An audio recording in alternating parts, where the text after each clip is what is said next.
Inmediatamente después de ser elegido el Papa Francisco, llamó la atención de todos sobre el tema de las periferias. En el cristianismo, las periferias tienen una historia larga y compleja. Más aún, son un cruce de historias y de experiencias diferentes.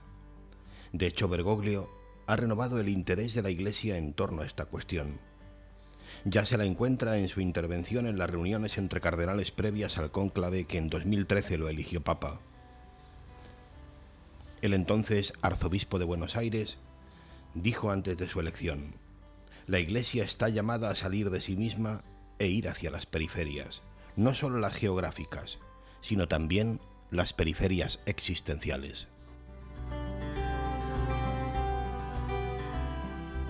Saludos amigos, bienvenidos. Estamos en 49 o más, una semana más en la que les proponemos acercarse a un libro interesante, en este caso yo creo que también de actualidad, firmado por alguien que yo creo que puede ser conocido para las personas que probablemente sigan nuestro canal. A veces es objeto de noticia en ámbitos eclesiales.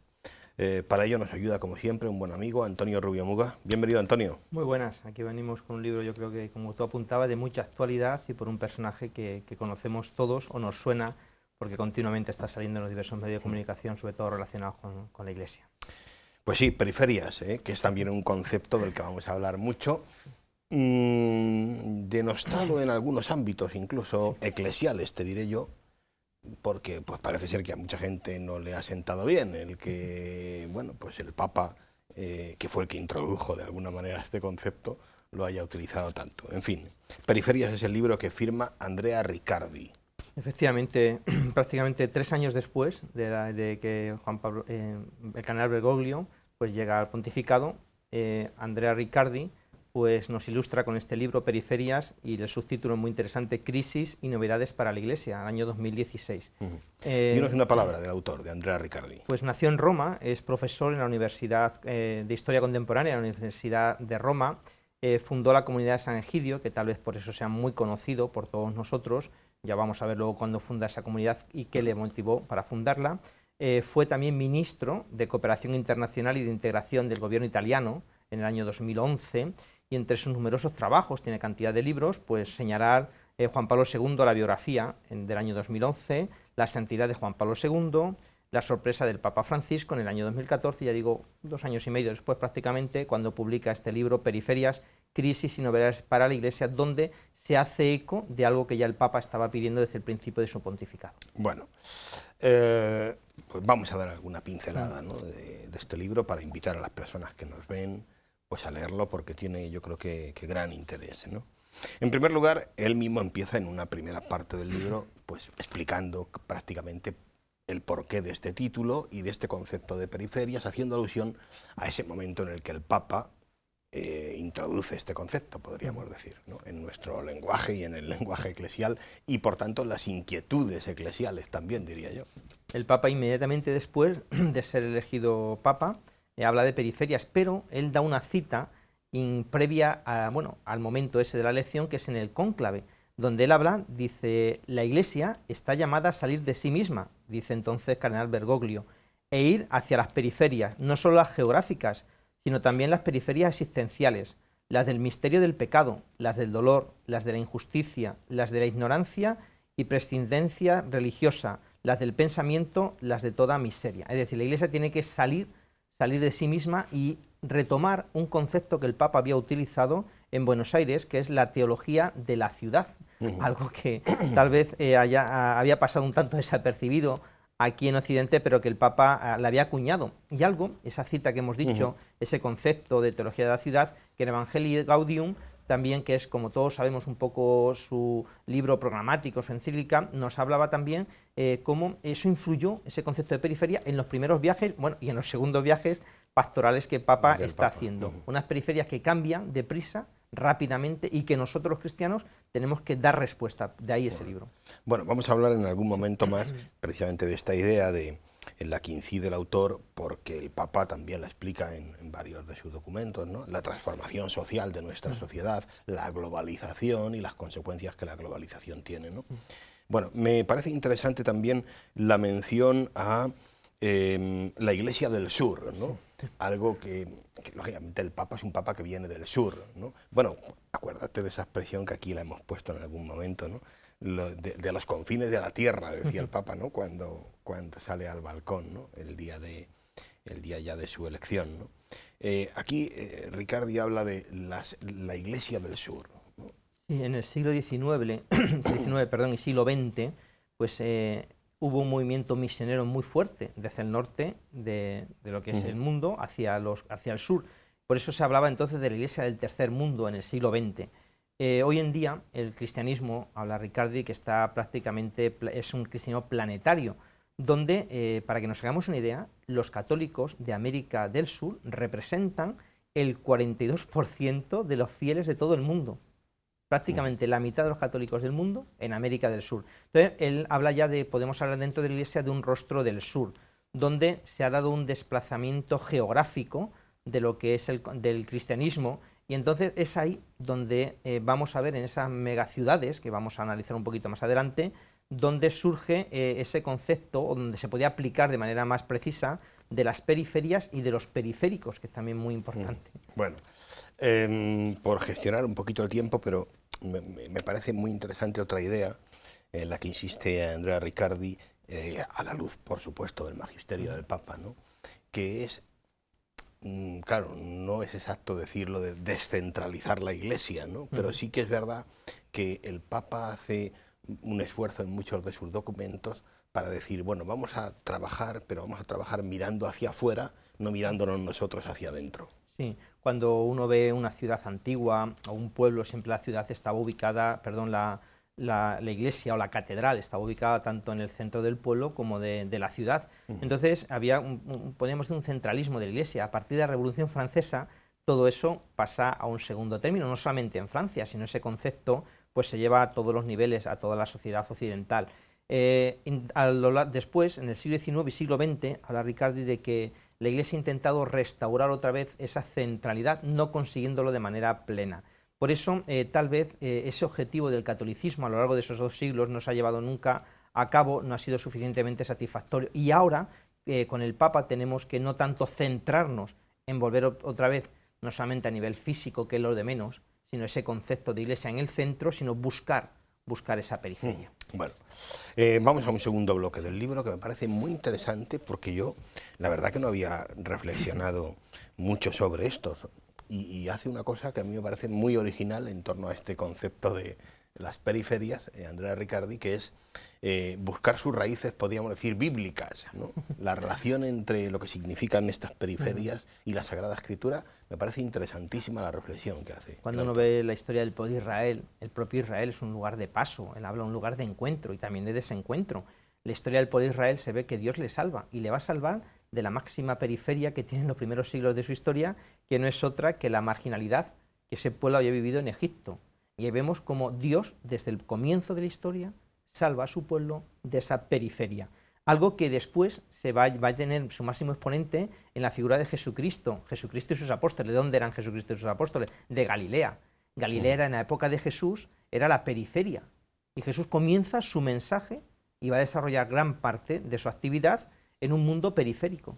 Y no solamente no periférico, solo geográfico, claro, sino también para las personas de la periferia, donde cuando uno ve el Evangelio de Mateo y de Marcos, la proclamación de todo ese Evangelio parte de esas periferias. ¿Y dónde va Jesús?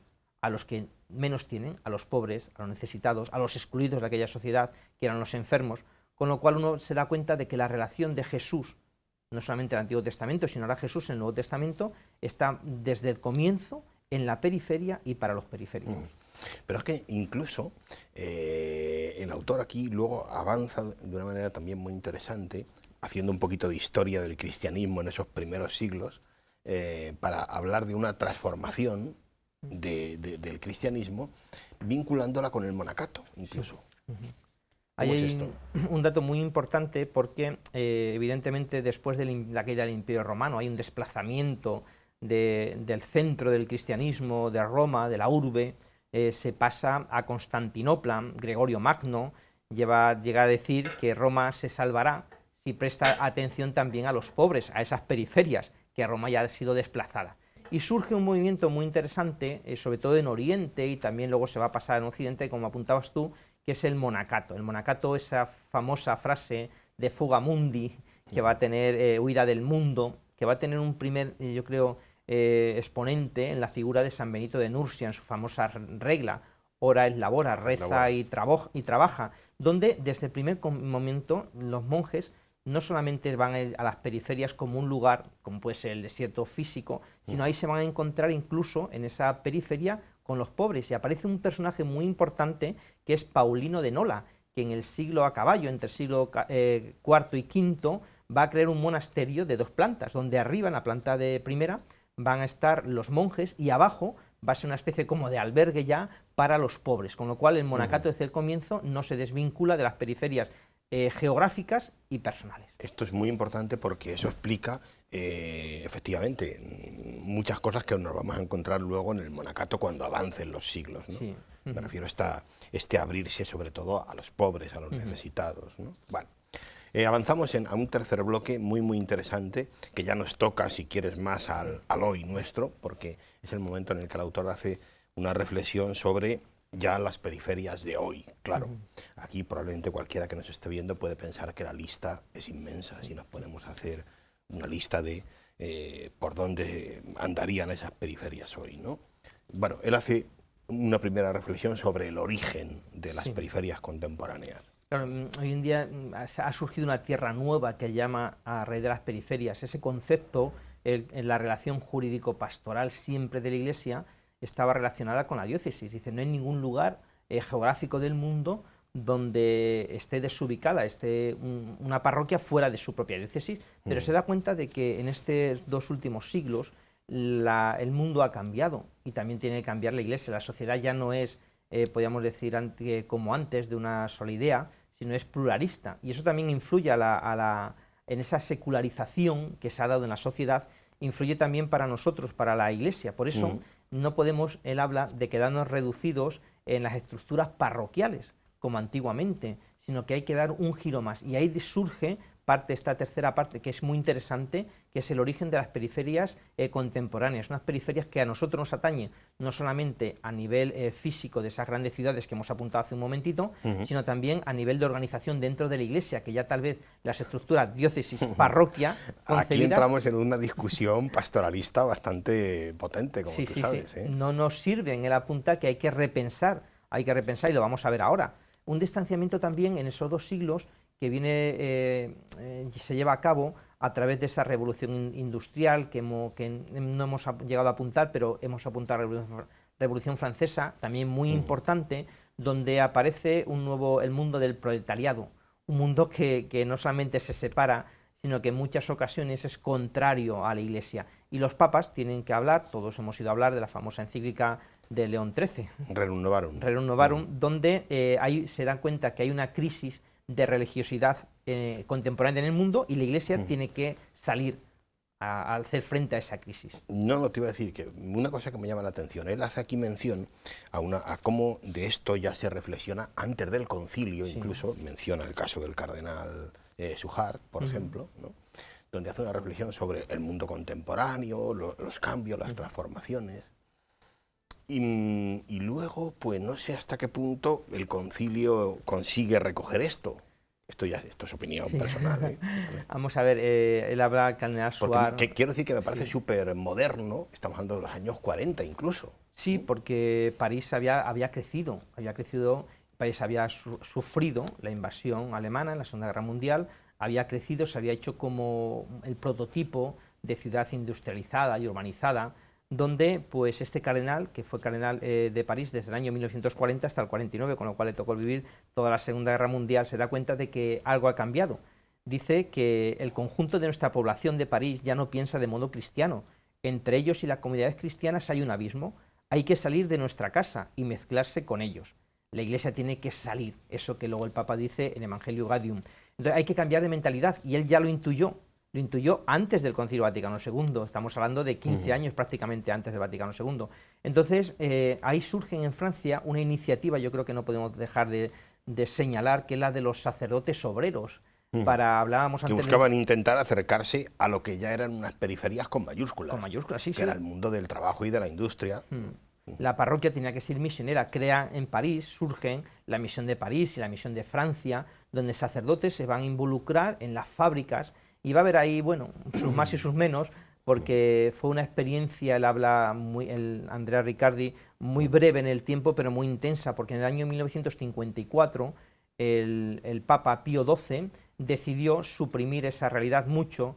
¿Por qué? Porque tenían el riesgo de que los sacerdotes perdieran su identidad fundamental, que es la sacerdotal, y incluso se dieron cuenta de que esa periferia se había vuelto, esos sacerdotes, periferia incluso dentro de la iglesia.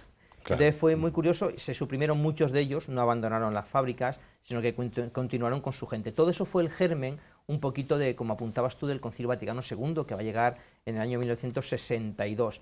Ahí donde ya pues el Evangelio de las periferias no es algo accesorio, sino que va a ser algo fundamental. Probablemente ese espíritu o este espíritu de cambio, de renovación, sí lo recogió el Concilio Vaticano II. Sí. Otra cosa es que luego lo hayamos sabido, como decimos muchas veces, aplicar los que hemos venido después, ¿no? Sí. Coger ese espíritu del concilio que recoge un poco todo esto y aplicarlo. Me refiero al tema de saber ir más allá de los límites, por ejemplo, cuando hablamos de pastoral, que representan una diócesis y una parroquia, ¿no? Sí, porque como él apunta, en algunas ocasiones el tema de las periferias sigue siendo periférico dentro de la Iglesia.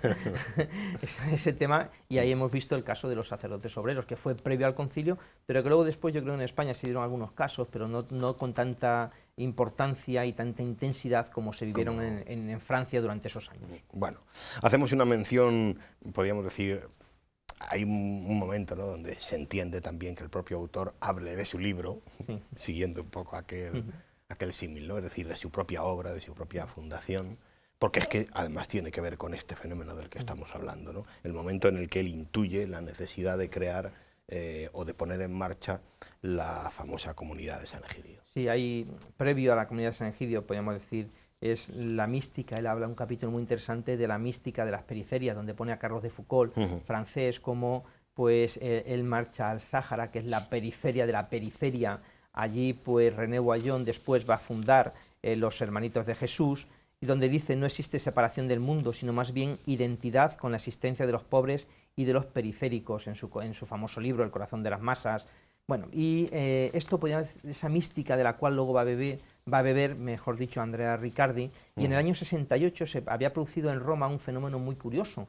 Después de la Segunda Guerra Mundial empiezan a aparecer en Roma cantidad de personas huyendo a lo mejor de esa miseria en que había quedado Italia después de toda la Segunda Guerra Mundial, y él se da cuenta de que tienen que salir a buscar esa gente. La urbe, Roma, se ha transformado por completo. Una cosa es la Roma clásica, podríamos decir, la Roma del centro, y se habían ampliado las periferias, entonces en los años 60 y 70, y él intuye, y por eso en el año 68 decide, con un grupo de estudiantes de un liceo, crear una comunidad para atender las necesidades. Así empieza San Egidio, año 1968, un grupo de estudiantes para atender las necesidades básicas, los pobres que habían llegado, ese afán de solidaridad, la gente de las periferias, una iglesia distinta, cada uno traía su propia idiosincrasia, pero había alguna religiosidad popular, evidentemente cada uno del lugar donde venía, pero que era algo común que les unía. Y entonces él hace eco de ese programa de Jesús en la sinagoga de Nazaret, anunciar la buena nueva a los pobres. Él intenta que el Evangelio sea fecundo, leído en medio de esa realidad concreta que ha surgido en Roma en esos años. Ojo, un dato interesante como él apunta, que entre esos pobres la mujer, ¿no?, ocupa un lugar interesante, porque en gran parte de esos, digamos, usuarios primeros que va a tener, ¿no?, la comunidad de San Egidio, en un número importantísimo, un porcentaje importantísimo, van a ser mujeres de una manera o de otra, bien porque sean ancianas, bien niños, niñas, en este caso, etcétera, ¿no? No, las mujeres siempre dentro de la periferia en aquella época, entonces se da cuenta de esta realidad y pasan a ocupar un centro, con lo cual esa relevancia que él da a la mujer es muy importante. Y ahí además aparece una figura, yo creo que también conocida o que nos sonará a muchos, que es el cardenal Martini, donde él intenta también buscar algo, cómo ayudar a aquellas personas en esa Roma nueva que ha surgido, y se encontró con la comunidad de San Egidio, y descubre allí pues que es a través de esa comunidad donde él ha encontrado la manera de ayudar también a los demás. Cómo se lee el Evangelio, esto es muy interesante en aquella comunidad, en aquella periferia. Dice, ¿qué aporta el Evangelio a esta gente de la periferia? Dice Martini, el Evangelio es un anuncio y también una energía, un rayo de luz y una esperanza. Es una compañía y un afecto transmitido mediante el afecto de una persona y de una comunidad. Es muy interesante esa reflexión de cómo en esas comunidades de San Egidio va cogiendo auge con la mujer en el centro y a raíz de la lectura del Evangelio. Ajá. Bueno, nos quedan unos minutos, Antonio, y tenemos que hacer mención a un par de cosas, al menos en esta conclusión, podríamos decir, de esta última parte. Hay una reflexión muy interesante y muy actual también, que yo creo que desde otros puntos de vista, como el sociológico, la vemos que nos la hacen en los medios de comunicación de vez en cuando, ¿no? El fenómeno de las grandes urbes, las aquí dice él, ¿no? Las megapolis, ¿no? Para hablar un poco del impacto que hoy tienen en nuestra sociedad estas grandes urbes y que requieren también de una reflexión y probablemente de algún que otro proyecto. Dice, al comienzo del siglo XX, para que nos hagamos una idea, solamente 1/10 parte de la población mundial vivía en ciudades, mientras que en el año 2030 se prevé ya que el 60% de la población será urbana. En el año 2007 se cambió el planeta. Era por primera vez, a partir del año 2007, vivían más personas en la ciudad que en el campo. Él habla de un fenómeno muy importante como en el África subsahariano el 71,9% de la población vive en la periferia y actualmente casi 1/3 de la población mundial vive en periferias, con lo cual la ciudad del siglo XXI se ha transformado. Es imposible acceder al control. Entonces ahí surgen también un gran tema que son las mafias, un gran tema que son los cárteles, a todos nos suenan, que en definitiva es el tema de la violencia, esas megalópolis que tú hablas, esos barrios marginales, cómo hacer que una muchas llamada... veces son imposibles de gestionar. Imposibles de gestionar a nivel, podríamos decir, social y también a nivel de iglesia. Entonces nosotros tenemos que hacer renacer, él dice una idea muy importante, la iglesia en esa periferia.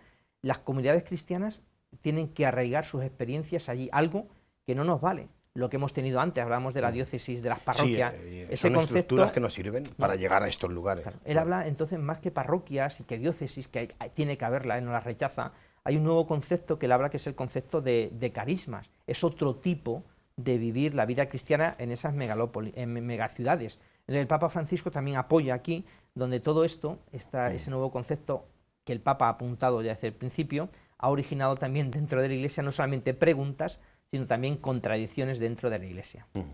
Bueno, un par de minutos para el último capítulo, curioso, porque me llama a mí la atención lo de los sacramentos marginales.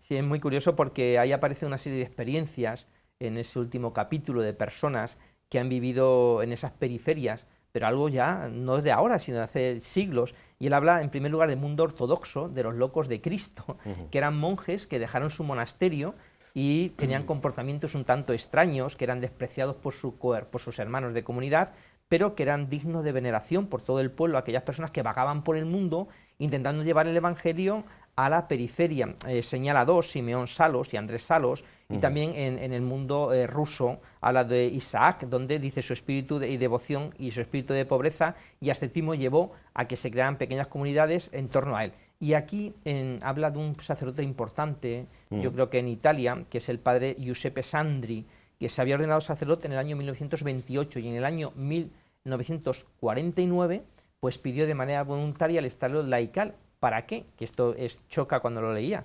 Dice, los motivos eran un tanto insólitos, para poder vivir mejor el Evangelio y poder predicar el Evangelio de Jesucristo. En esa Roma que hablamos hace un momento, en esos años en que él le tocó vivir, pues él dice que le parecía un contrasentido tantas estructuras, y él vagó por Roma como un apóstol vagabundo, intentando llevar ya sí el espíritu del concilio. De su opción era leer el Evangelio y transformarlo en esa realidad nueva que había surgido. Y termina haciendo una pregunta, dice, el propio Sandri dejó una consigna en su vida. A quien nos pregunte quién era Sandri, es decir, yo, responderle quién, Sandri, era uno que amaba a Jesús y punto. Entonces, como vemos, esas experiencias curioso, de las periferias han surgido no solamente en los monacatos orientales y occidentales, sino incluso hasta hace poco con casos como el de Sandri. Experiencias realmente, bueno, sí. soplos del espíritu, podríamos decir, ¿no? Bueno, Antonio, no tenemos tiempo para más, ¿eh? En fin, creo que es un libro interesante, este de Periferias. Vamos a terminar, si les parece, amigos, con un texto que escoge Antonio, como siempre, y con el que despedimos hoy nuestro programa. El texto está tomado de uno de los capítulos que se titulan Periferias contemporáneas. En la periferia contemporánea, la Iglesia acaba por reducirse a la simple presencia de la parroquia, cuando existe y es accesible. Esto sucede también en las ciudades históricas, en parte, a menudo no porque los estados laicos hayan secularizado los bienes, edificios e instituciones de la Iglesia, sino por la escasez de sacerdotes. Las medidas de secularización de la Iglesia por parte de los estados laicos han querido reducirla exclusivamente a las estructuras parroquiales, pero el mismo desarrollo urbano ha impuesto a la Iglesia que limite su presencia a los edificios parroquiales, cuya construcción ha representado un esfuerzo económico y organizativo importante en el último siglo para presidir pastoralmente el territorio. No se trata solo de crear nuevas instituciones religiosas en las periferias, sino también de estar presente en un mundo en transformación. Estas nuevas realidades, por el proceso de urbanización de su territorio, por el desapego del mundo religioso o tradicional del campo y por las nuevas experiencias humanas, de trabajo y sociales, se hacen progresivamente extrañas a la Iglesia. El mundo de los devotos católicos se restringe a los ambientes que dependen de la parroquia, reducidos y connotados socialmente, que son solo un componente de una sociedad pluralista.